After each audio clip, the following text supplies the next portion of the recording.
Each year, around 300,000 children on a global basis are taken away from their homes and are child sex trafficked and sold into slavery on a day-to-day basis.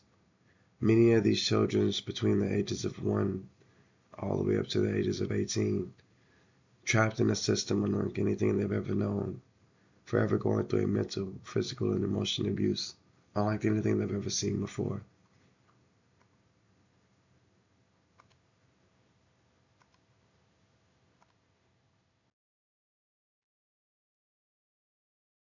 Child sex trafficking is a global phenomenon that has been going on for a while. These are children that could be your son, your daughter, your nieces, your nephews. These are all children that need our help. My importance today is just to inform you of the many dangers and the many statistics of child sex trafficking, so that way maybe we can take a step in the right direction in helping our children and saving the future and helping stop this growing epidemic.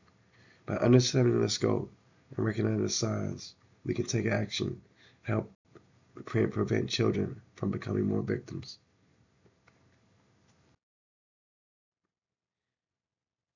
About 1 million children are globally trafficked for exploitation. About 1 million children. That is an alarming rate of children who are taken away from their homes, who are pillaged, who are used in a way unlike anything they've ever seen. 50,000 of those alone in the U.S. annually. These are young children, and we as adults must do our part. And we must inform each other and let each other know of the growing epidemic, so that we can help stop the spread and help be better as far as it comes to child sex trafficking.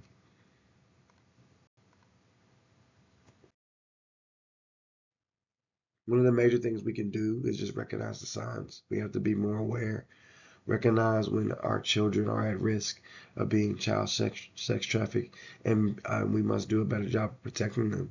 A couple of those things are just understanding the high risk populations, the signs, the traffickers in themselves, and what they do to manipulate these kids into becoming sex trafficked slaves. A lot of these kids come from foster cares, runaways, homeless children, children who have faced abuse in the past, and they look to these individuals as people who care for them.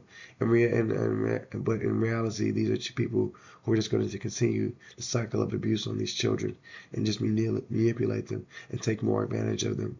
We must recognize these signs and we must help stop this so that we can help our youth.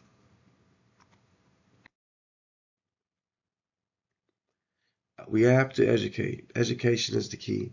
At the end of the day, if we don't educate, if we don't understand the numbers, if we don't understand why this is just a growing population and what we can do to help, then we're just going to continue to keep going in the cycle, and more kids are going to continue to get in danger.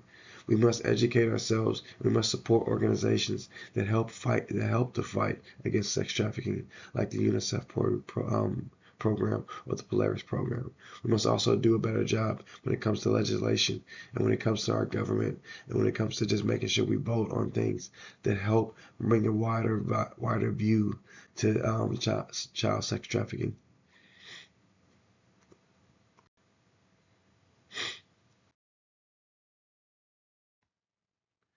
At the end of the day, we understand that this is a growing epidemic and that we are the ones as adults who must protect our children.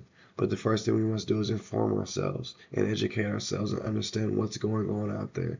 The Sound of Freedom is a movie that came out last year that did a really good job of just putting a spotlight on what has happened, what has been going on in our country, in our world, globally to our children, and what we can do to help stop it.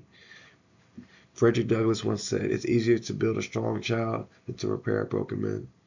We must protect our children at all costs. They're the youth. They are the future. They are adolescents.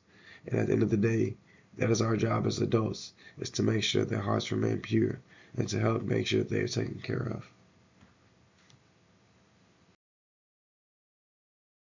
Let's work together. Let's protect these innocent lives before it's too late. And let's take action.